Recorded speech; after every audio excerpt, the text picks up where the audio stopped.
Creating the Perfect Company from the organizational experts, Multiview Incorporated. This content is based on MBI's work with over 1,300 organizations, extracting 989 data elements with 922 cross-calculations over 27 years on a monthly basis, and then systematizing the operational success patterns of the 90th percentile. Our intent is to get beyond the brag and the boast, and simply share insights from our experience without manipulation or coercion to sell anything, except helpful ideas. These messages range from intimate recordings from the Awakened Forest to concerts, national conferences, and broadcasts.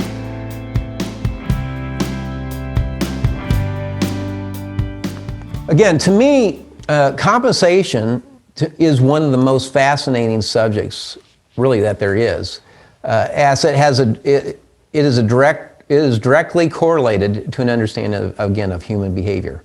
And again, for those that say that accountability or empowerment compensation or performance systems even do not work, normally this comes from a lot of academics.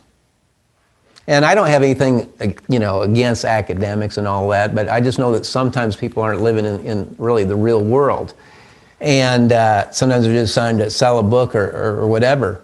And all I know is that I've hired 3, and a couple were heads of business at their college or university, and I put them in charge of hospice because I've hired a lot of people to run hospices.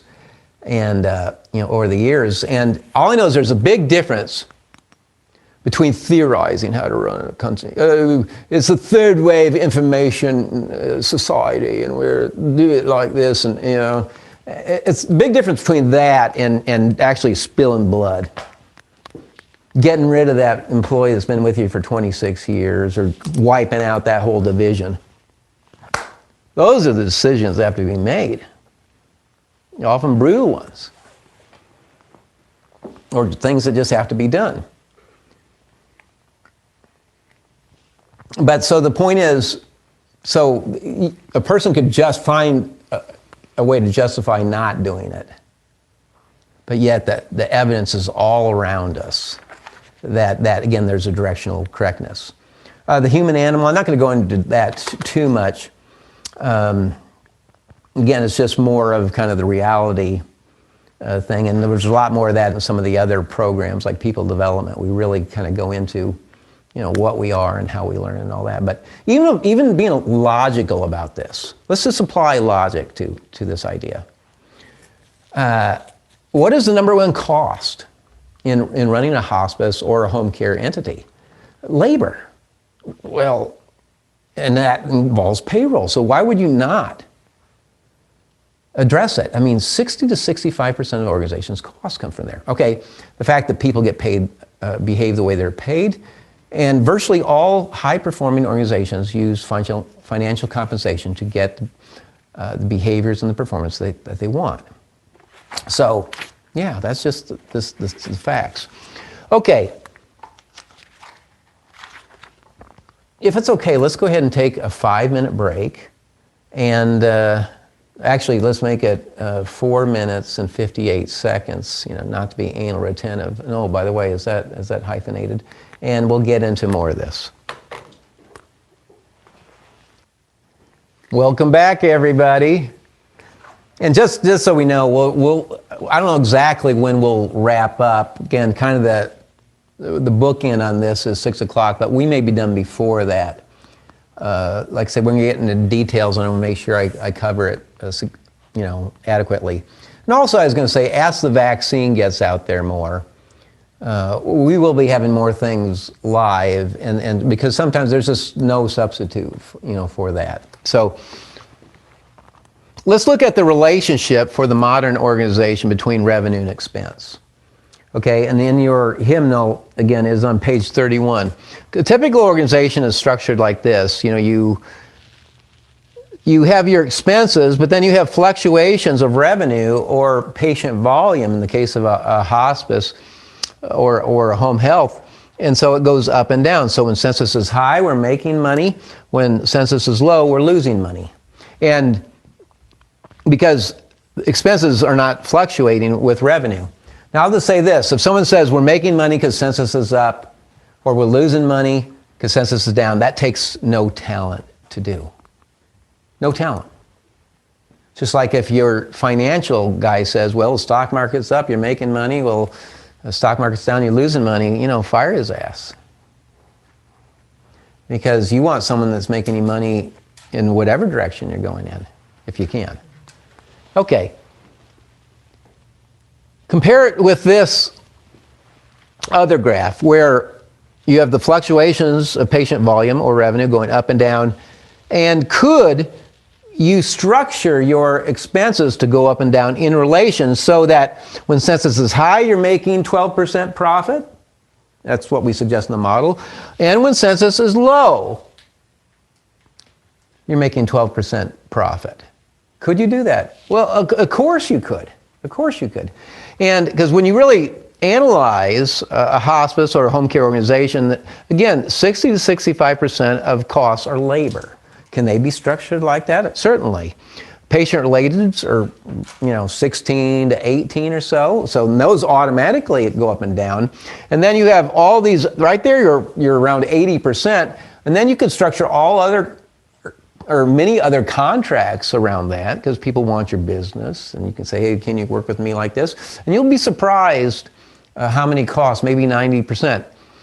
You can get like this, and you can go, well, Andrew, you have fixed and variable and all that. The point is, there's lots of costs that you can make much more variable. And costs are largely structural. That is, they can be designed. So you can design your company. And your payroll is your big one. Okay, and the question is, if I was like this, I would say, does this work? Okay, we've already indicated, just with all these hospices where it's worked for, does performance-based compensation work? Well, again, at my very first hospice, I saw the Hospice ad, I answered it, and Deborah approached me because we were having some issues with productivity and documentation. Same stuff we have today. Said, Andrew, you used to work for a compensation company, because I did like 38 companies' comp systems before I ever came to hospice. And she says, yes, I did, Deborah. Well, I need one. We need to have one. I said, well, I've never did a hospice. I don't know how to. Well, I need one in 2 weeks. Well, anyway, I just went to work. And at that time, I was very much into activity-based costing system, because that's one thing about MultiView. We can get to your costs by diagnosis, by lung cancer, by patient type, by referral source. We can give you all these advanced cost views. Most hospices aren't interested in that, but we can get you that stuff. But that led me, I knew how to do that really well, and I'd done, because we'd done it with, factories and textile mills and country clubs, and I thought, well, how can I do a hospice? And the point is, you can only do what you know at a time. Nothing else could be expected of someone. So I designed an activity-based compensation system, an ABC system. So basically, all clinicians, depending on their discipline, get X amount for doing a visit. They get X amount of money for coming to meetings. And it's completely based on the amount of activity. And so we just got rid of hourly where we could. We even put our aides on this kind of system. They were on a per visit system and all that. And that's the way we rolled. And what happened? We had 100% increase in productivity for all disciplines, again, except for our spiritual people, because we just had 2 that said, man, I can't reconcile this. And then 2 that said, again, I'll take yours if you don't want them. And so only a 50%. And then we had all kinds of other, I'll say, unanticipated consequences, which you'll get with any comp system that you put in. I mean, for example, our documentation, of course, went to perfect. Perfect meaning, again, the standards of the organization, because we needed it in on time, it needed to be legible, it needed to be show this. And because before people were stockpiling their notes and all that, and we weren't getting it. You couldn't read it and just all these issues. And I burnt a good number, or a few, I should say, two home health nurses early on, and you've got to be able to do that, where people actually feel the sting if they're not doing the standards. And suddenly that word gets all around, hey, they're serious about this. And so we had 100% increase in productivity. Our documentation, again, went to standard. And then we, for example, we had lines of people outside of admissions. Hovers, we used to call them, because they'd say, hey, do you have any new patients? I could really use one or two more. Now, how many hospices does that happen? Think about the way they're paid. They only want a new patient. Or in this system, I mean, they wanted IDT time shrank. People, they put away, sometimes an IDT can be the cure for insomnia, right? And people actually put away their Cosmo, or Bill, in your case, Field and Stream, and they really focused on what do I really need to know about this patient to have an interdisciplinary thing. And so you had all these things. And anyway, and then I was asked, because it worked so well, I was asked to speak at NHPCO. This is the first time, again, I'm just a snot-nosed kid in the hospice I was ever asked to speak. And so I prepared my little presentation, and I got there and explained it, and people hated it.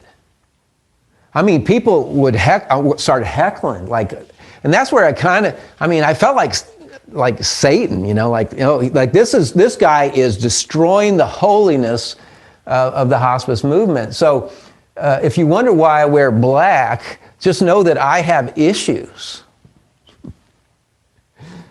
But that's what your peer group will do to you. And then there are a few hospices that, I remember a great big for-profit said, man, we want to know more. So they put it in and had just tremendous success. And just by mimicking the same pattern. And by the way, I'm not going to tell you to do it like that. We're not going to use an activity-based approach. But that one works. There are multiple ways. We're going to go through a certain way, but it's not like you can't do some things a little different. In fact, everybody's going to do it a little bit different. But if you do use what we're recommending here, you will avoid a lot of potholes and indigestion. Not that there's tremendous amounts anyway, but most of it's just fear. And once you go, oh, this isn't going to be so bad, and you get past that point, then it's like, well, why didn't we do this like 10 years ago? So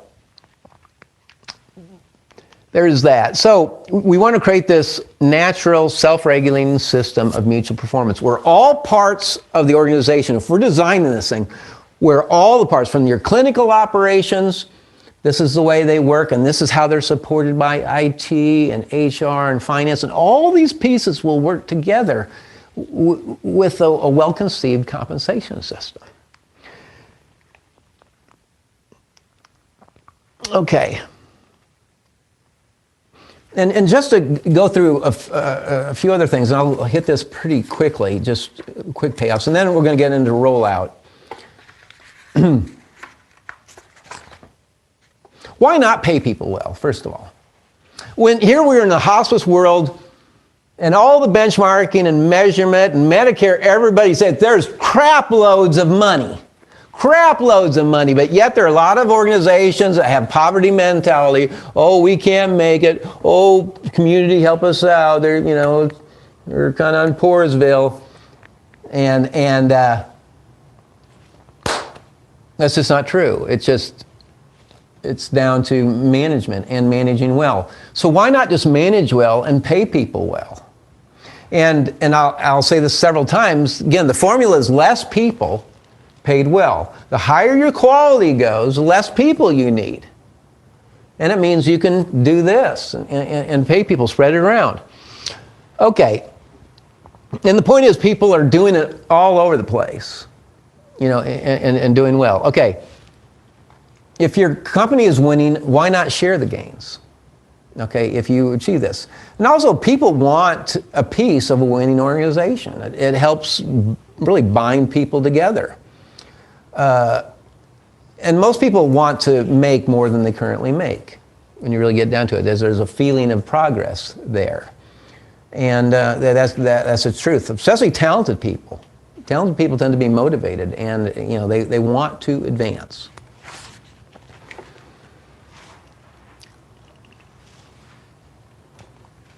Okay, the other thing about just a few other payoffs, and let's go to page 36, is of this type of compensation system is that there's an increase in confidence.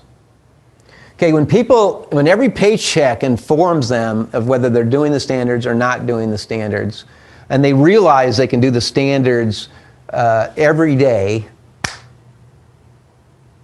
with confidence and delight people. I'll just say this, especially when people know they're well-trained and all that, there's a confidence that surges in people that I am well-trained and I am rewarded for this. And in fact, I'm willing to bet on myself. I'm willing to bet on my hospice that I work for or home care organization. I'm willing to bet on that. And I don't need just some flat salary or hourly rate to make that happen. I like having some control. So if my kid needs braces, I can do something about it. Or if I want to slack off a little bit and make a little less, that's an option I have. But I realize that if I want more, I've got to put more wood in the stove. I can't just say, hey, like the person with an empty stove, say, give me heat, and wonder why it's not working. Because that's the way the world works. Again, it's a meritocracy. You got to put in the wood. You got to go out and get the worm. And that's a just system. Okay. So confidence is one of the things that is built by this system. And what do we know about confidence? Unconfident people provide unconfident care. And because you can only give what you have. So you want to build confidence, and the compensation system does a great job of doing that.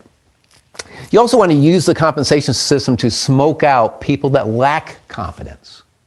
I remember at one hospice, I watched a gal just blow up in front of me. It's like, you got to be kidding me that I think it's a volunteer coordinator.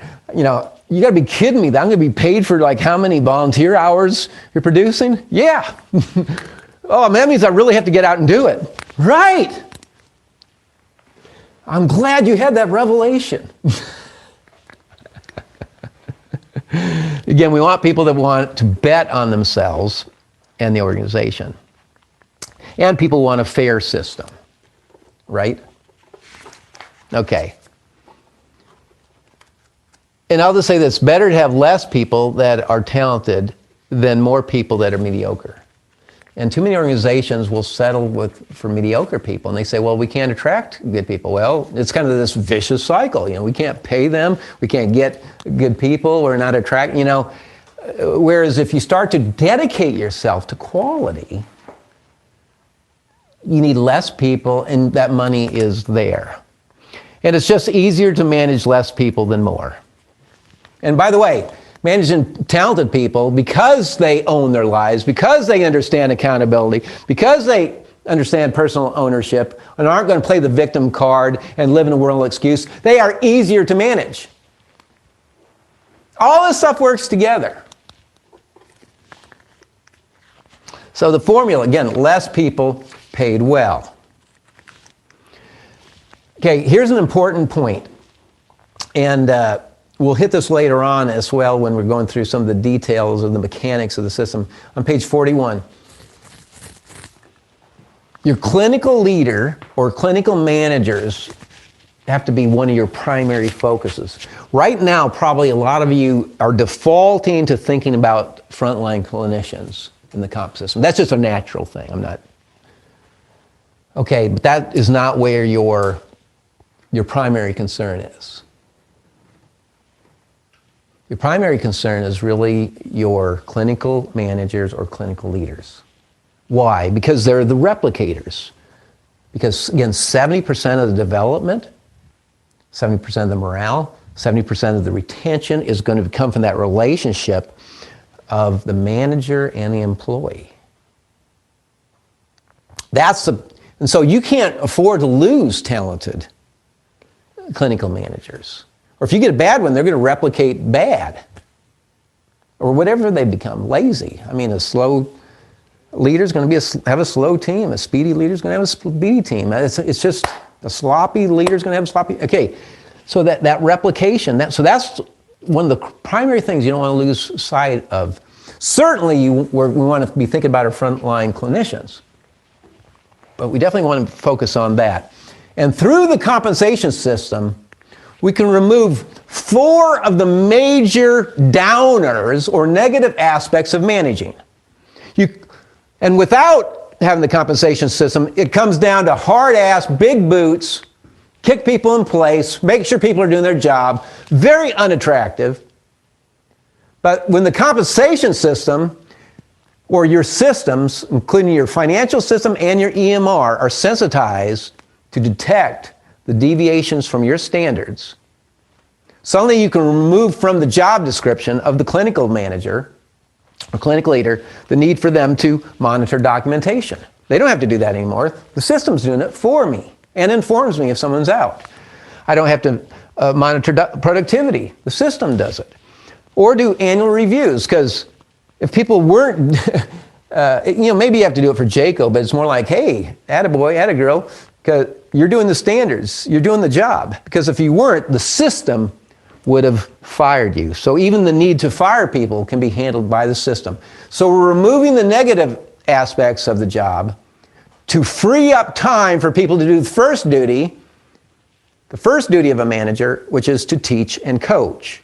Let me do a ride-along. And of course, everyone gets at least one ride-along every 60 days.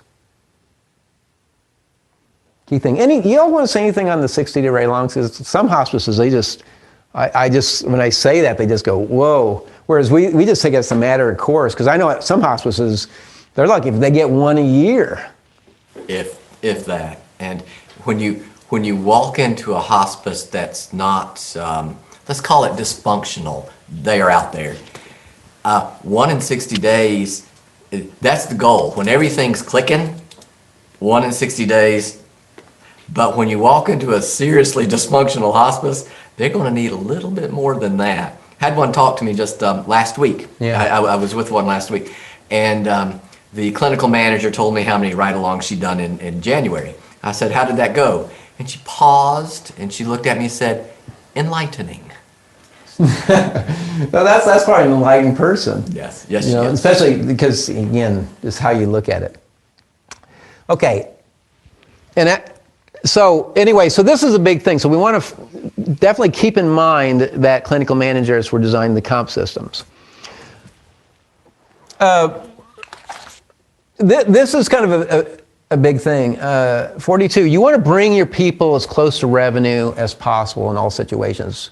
And some positions, frankly, are just easier to do like that. Like, marketing people, you know what kind of sales they have. Of course, in hospice, there's all kinds of regulations, and you have to do kind of fancy smancy here. We'll talk about that later too. But it's bad business not to have your people have skin in the game, and to roll the dice with other people's chips. I always think of the investor that's, they take your money and it's like, whoop, didn't mean to lose it there, didn't mean to put it in the horse farm or get that stock. And that's the way most of them are. If they lose your money, that's your response, because they weren't betting their money. And so there's a lack of accountability. I've had situations with investors where I make them sign a contract where they have to have their investments in the same thing as me. And so if I lose, they're bleeding out. That's accountability. So anyway, we want to personalize profit and all that. So, and also recognizing that the compensation system is key in our ability to attract talent or attract people and retain them over the long run. We want renters rather than, or owners rather than renters. Okay.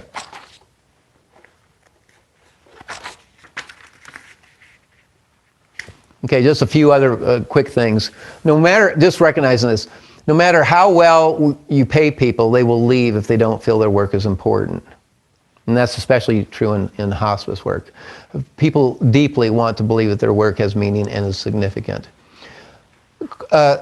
People would rather have a crappy job working for a great manager than a great job working for a crappy manager. I mean,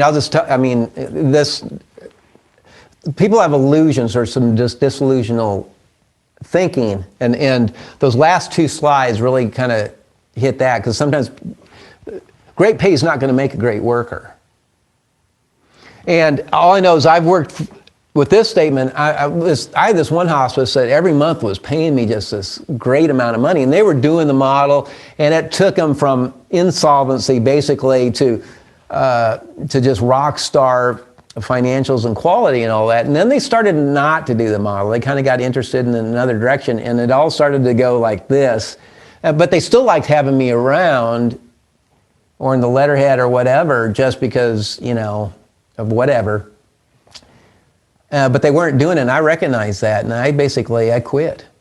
Because at a certain point,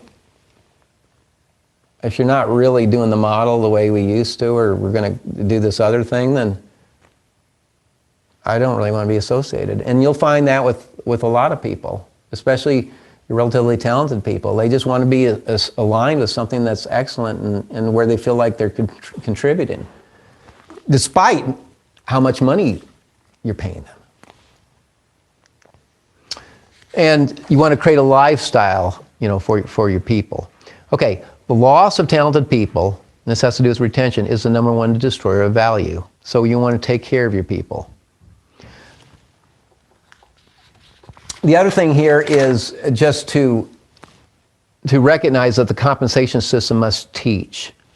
That is, every paycheck that we get says whether I'm doing my job or I'm not doing my job. So that means it can go either up, but it also can go the other way. That would inform the employee without the need for a manager to have to point it out that they're not doing their job. Anyway, in fact, again, if we're really doing the model is what? You don't, as a hospice or a home care organization, we don't want you to see yourself as a, quote, provider of care. You're a teaching organization first and foremost, guiding people through an experience which we are most familiar with. Not enabling or disabling people, by, making them dependent upon us, but actually making them, the caregiver or the facility, able to take care of that patient immediately without a presence of hospice staff. That's what hospice was designed to do. Hospice was never designed where we do the care. And this is something that's been lost as we've gotten more stiff and professional, and we just have gotten these ridiculous ideas. It was never designed. We are there to help others, or the caregivers provide the care. And we get into that when we talk about the perfect visit and all that. So we're not paying you to do the care. This is what you want to say to clinicians. We're paying you to teach caregivers how to provide the care. Okay. A couple other things. No matter how much you pay a poor worker, it will not make a poor worker a good worker.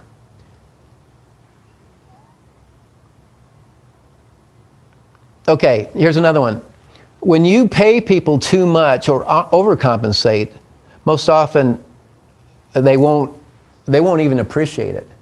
And you'll actually damage them.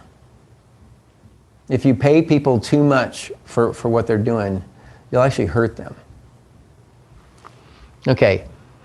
Undeserved compensation destroys a company in many ways, from wasted resources to demotivation of the motivated. Because the underlying thing is the person goes, ooh, they're paying me all this, and I'm not really worth it. Ooh, there's a sense of guilt that's building up within me. Ooh, it's eating up my soul. Undeserved.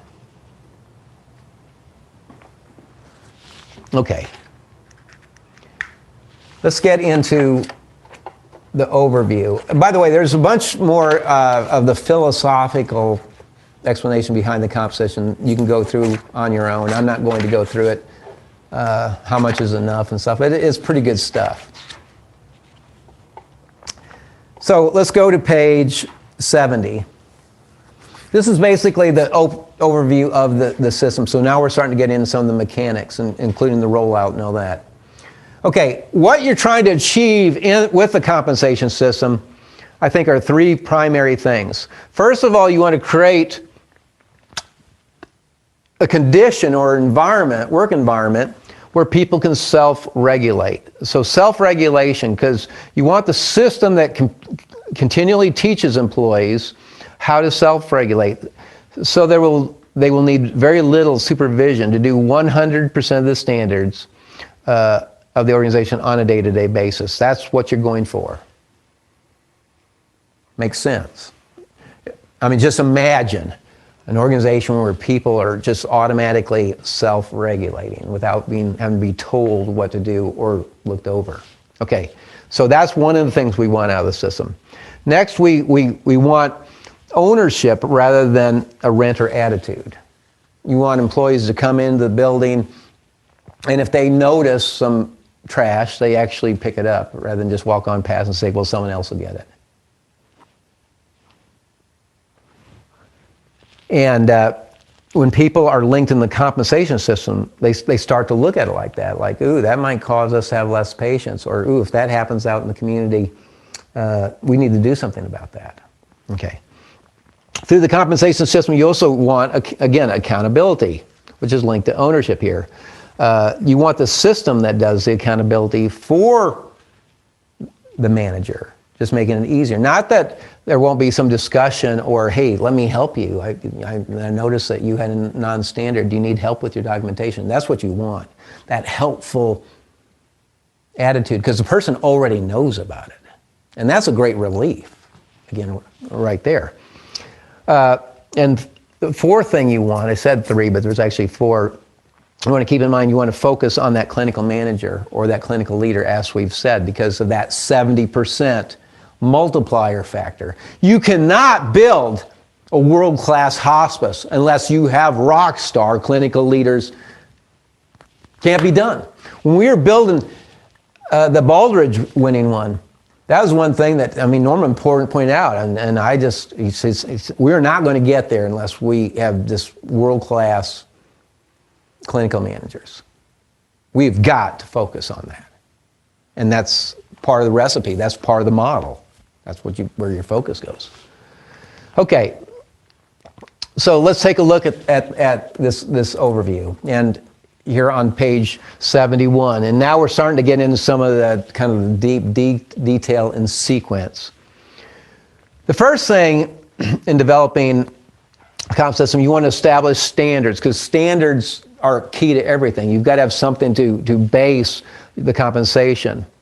So you establish the standards of the organization. We recommend as few standards as you can, maybe even only 5 standards, with primary focus on perfect visits with perfect documentation. This would also have your telehealth and all that in there too, but if you focus on that one standard and doing that well, it will cure virtually all quality and financial woes just with that one standard. And that's one thing about Moldaview. Our concepts or directions are usually fairly simple.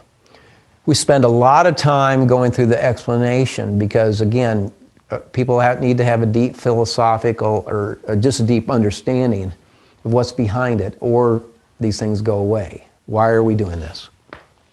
Okay. We recommend in establishing these standards is to default to NBI's suggested standards when in doubt and move quickly without committees. Okay, that number one right there is probably got people scratching their head. Because people will form committees and you'll get people that are not experienced in things, and they will come with all kinds of things that have already been done normally that don't work or don't work well. The committee is often just, it's a form of constipation where everybody like surrenders their position and neuters out all the important nutrients and ingredients until there's no value left, because everyone's making concessions to make everyone happy, rather than someone that says, hey, I have been to the Orient, like Marco Polo, and, oh, no, you haven't. So you get your standards in place, but have to focus on perfect visits with perfect documentation. Again, perfect equals to the standards of the organization. And the other thing that's important to highlight in this first step is move quickly. With compensation, it is not something that you can dilly-dally around with. You're going to fry people. If word on the street or in the grapevine is they're going to be changing the comp system, happens, okay, put yourself in the patient chair here, only this will be the employee chair. People start to worry. They're going to be grabbing for my nut. I mean, I don't want to mean it like that, but yeah, they're going to be, this can impact me. And most people will default to negative because that's just the way most people, they're bombarded with negative news. They just kind of default there. Ooh, this could hurt me. So fear. And you'll start to lose perfectly good people just from not moving quickly. Okay. So there's step one. Step two, copy and imitate the compensation methodologies that have already worked with other hospices and home care entities. Just mimic. And again, we can tell you what those are. No question here. Would you consider the clinical director part of the clinical manager team? Oh, yeah. Yeah, definitely. And thank you for those questions. I mean, I like fielding them. Again, that's the one thing about when we're face-to-face I love. Now, if people are just excessively being paid for very low standards, I'm just going to tell you right now, that is the worst situations that we've ever gotten into. There's one hospice that we went to. They had a census of about 400, not doing well at all. And people were being just paid outrageous sums for doing nothing. And I'll just say, in those situations, it's going to be hard. Because, they're getting this. Now you expect me to actually work? Can you get your head around? You're going to ask me to work. I got to actually do my job to get my pay now. And those are rough things. Okay. 4, introduce SuperPay or your branded system. We use the term SuperPay because it brands it. And hospices use it. You can rip off anything of multi, but you want to brand it Blue Pay or whatever logo your hospice has. Introduce your system to management and solicit input or comments. Okay, so you figure out what the methodologies that people are using. You introduce it to your management team because you want their input. And, basically you've got to sell it to them. And if there's I'll just say this, if there's any key people I know I got to get on board, I'll work with them before the meeting so that when I introduce it, they're already, yeah, this is going to be great. And that tends to swing the rest of the group. Okay. But the point is you want buy-in. And again, that's why you want to go. It's already worked for other organizations. Okay. And I'll just say this, be very careful not to remove the standards bonus when we're talking about the pay system. The one thing you don't want to remove at any rate is the standards bonus. Because that's where at least 75% of the value of your comp system is going to come from, that 5% that we talked about before, with the additive or the subtractive approach. Also, you want to avoid low standards. Because I'll just say this, you get people getting a paycheck that is standard to low standards, they'll get hooked on it like heroin. And then you try to raise the standards later on, you're looking at big hell. So when in doubt, err on the side of pushing people too hard or having too high a standards.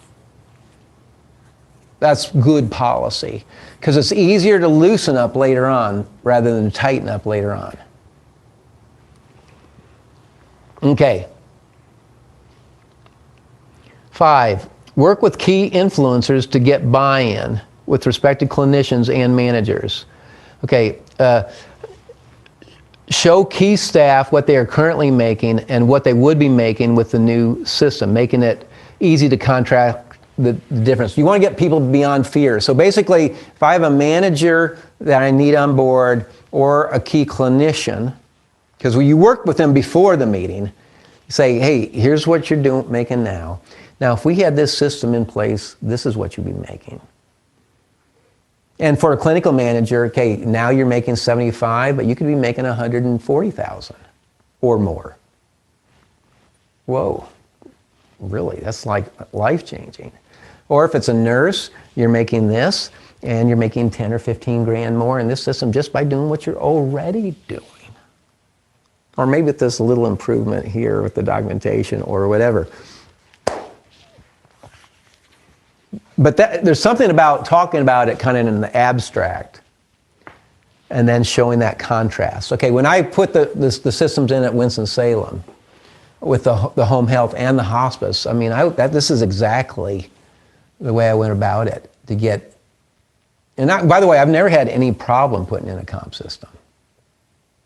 You know, this is how you do it, and especially if they trust you, they know that you're not a liar, and you're gonna, you're just a genuinely good person, concerned with them. And, if a mistake happens, you're gonna go fix it, But here's where you are now, here's where you would be. Most people like that. Okay, 6, then introduce SuperPay, your branded system, to all staff. So after you have your managers on board, then let's introduce it to everybody. But again, before that, you've already worked with your key influencers. This sequence is pretty key to really having a smooth rollout. And solicit comments, I think you have to genuinely be open to people's comments. They may have just a great idea, but you also have to make sure that you're not like violating, it's kind of that fine line of here's what MVI is saying, prescribing. And sometimes people will innocently take out some of the superpower pieces, like saying, oh yeah, we don't need the standards bonus. Or we don't need all service failures reported to the CEO. Or giving clinical managers the ability to override service failures or complaints. Whereas, we don't give any such discretion. It just goes right through the system. Because otherwise, all of those moves weaken accountability. And what you're going to notice out of committees and groups and many solicitations is that the human tendency is to avoid accountability. And so most of the suggestions, or many of them, will be to avoid that. Well, it doesn't seem fair, or maybe this, and you end up with a really probably paying a lot more money in your compensation system for a subpar result. Not that it wouldn't be better than what you're getting now as far as quality and all that. Were you going to say something, Bill? I just had a thought based on what you were saying.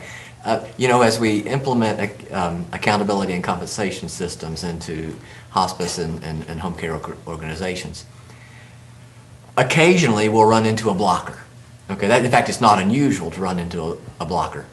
But the far more lethal problem that we see are the leadership groups that gather together, much like a committee, that want to water it all down so that it works for what they're doing now, so that we get to throw out bonuses to everyone and no one has to change behaviors. Whereas if we institute the system and let the system roll without people having the ability to override this, that, and everything else. It seems to roll in so much faster and smoother, and we right the ship a whole lot faster. Yes, yes. Again, avoiding potholes and mud holes. Okay, 7. Immediately and without delay. We're back to speed. You pilot the compensation system with a winner. That is a team that's already winning, or would be doing the standards. So you pilot the system with a clinical team that would already be winning if SuperPay were in place.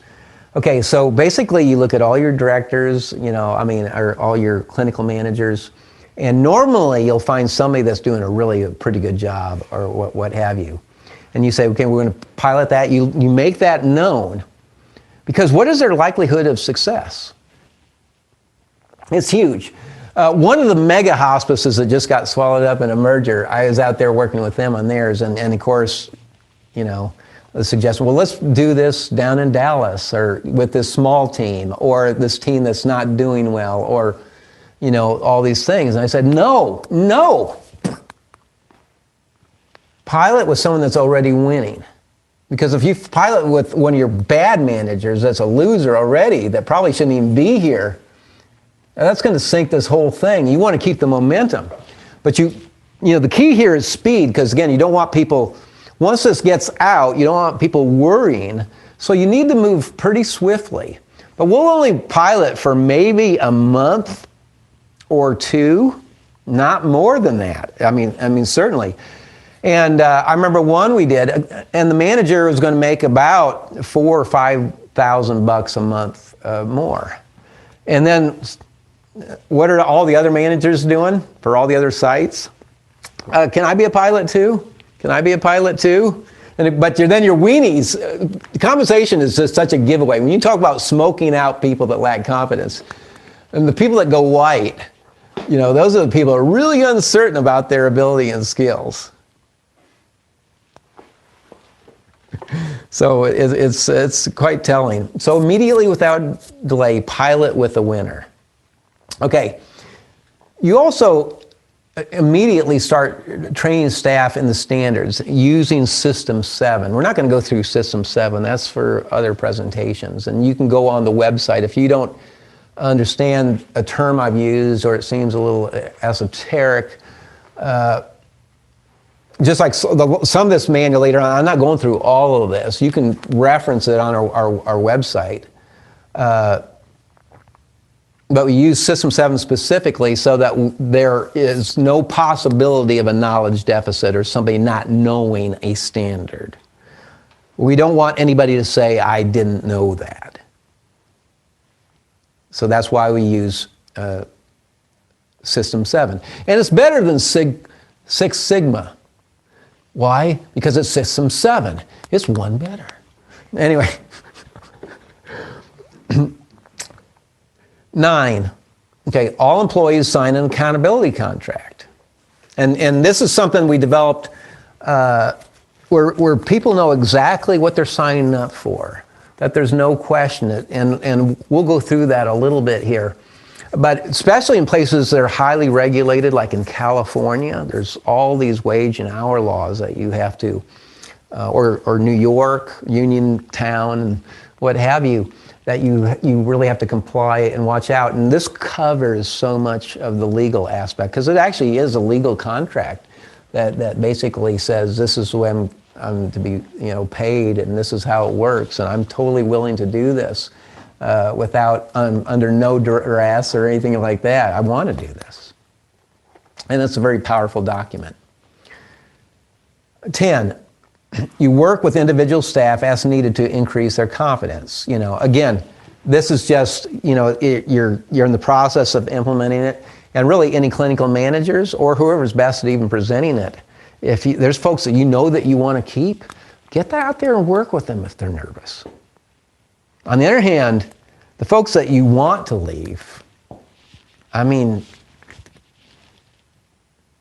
that's the thing is, people think that everyone's going to leave, and they don't. And a lot of times even the people you want to leave don't leave.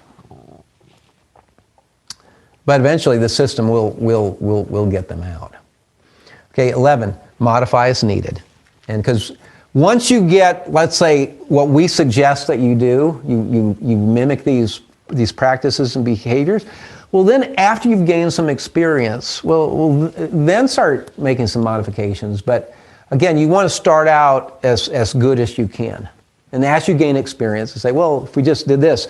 And I'll just say this, comp systems you're always working on.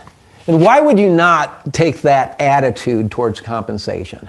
That this is something we're always going to be working on. We're always going to be trying some different things with our comp systems because we want to be the best payer. We want to be the most fair.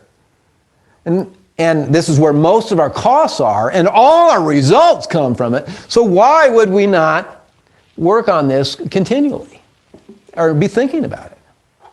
Okay, so there is really the overview really of implementation.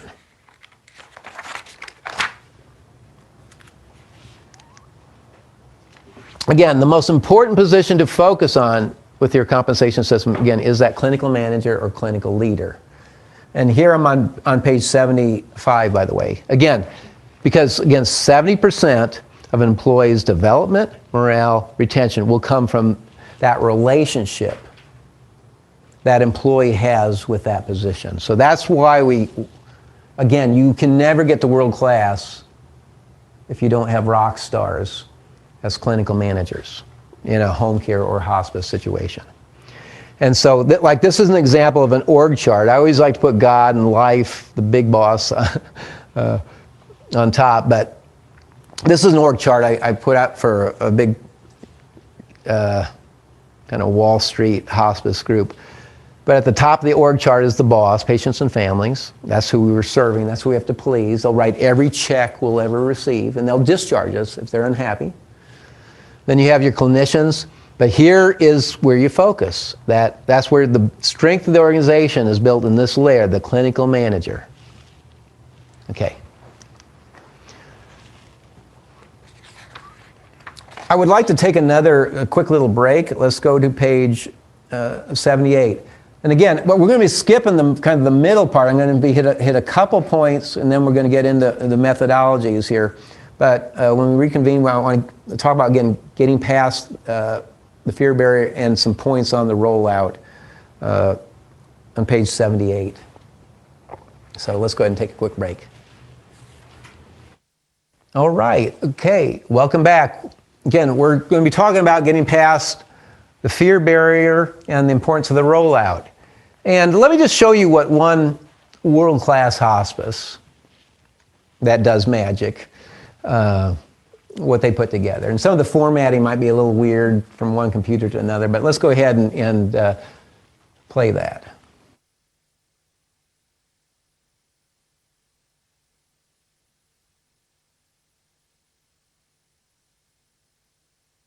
Let's explain this exciting new SuperPay structure. Each employee will be given 4 buckets. The first bucket is what we call their base pay. Base pay is your guaranteed annual salary if you're full-time, or hourly rate if you're part-time. This base pay will be paid out on a bi-monthly basis. The next 3 buckets of pay options are dependent on 2 major standards. We consider this the gate of safety, quality, and accountability. A gate swings on small hinges, but can have significant results. These 2 standards are gifts, service failures, and perfect visit, which includes documentation. Any employee who fails to adhere to the gift standard or the perfect visit standard will not be eligible to dip into any of the following 3 buckets of pay potential for that pay period. If they correct these standard failures by the next pay cycle, they are eligible to participate on the following pay cycle. Bucket number 1, standards bonus pay. This bonus adds up to about 5% of the base salary. If all 5 Heart and Home standards have been followed, an employee will be able to be paid this standards bonus pay for that pay cycle. We expect all employees to receive this standard bonus pay every pay cycle. Bucket number 2, individual clinical pay. This bonus is a reward for clinicians who have great efficiency and productivity performances. Heart and Home would like to compensate those clinicians for doing more than the minimum expectation within a 40-hour week. For example, a nurse's expected visit range is 13 to 16 patients served, redundancies removed, in a 2-week period of time. This is very sustainable for any full-time nurse within a 40-hour work week. In this example, a nurse would receive bonus incentives for each patient served at 16 or above without a cap. Bucket number 3, team pay. Heart and Home would like to install a 3 opportunity to receive rewards for team efficiency and productivity. If the team is financially profitable, the company would then like to bonus each team member of that office a percentage of the profits for that month. Heart and Home wants to be an employer of choice and share with its employees in the success of the company. We want to promote good profits and eliminate bad profits. SuperPay will hold employees accountable and greatly reward those who choose to stay within the quality standards set by the company.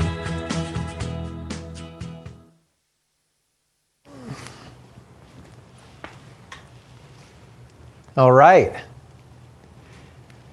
That gave you good flavor. And it's funny, even now as I look at it, we've evolved some different things. Like now, like the team pay really is manager pay because we just want to juice up so that the clinical managers are making more and things. But you get an idea. And also it's just good to see what other hospices are doing that are extremely successful.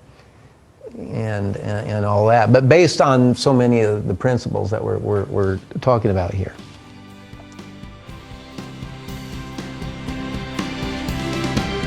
We hope you are having the best day of your life. If you need something further, just visit one of the Multiview Incorporated websites or contact us through social media. Smoke signals, carrier pigeons, telepathy have not proven reliable.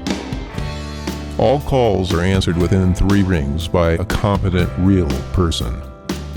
Thank you for listening.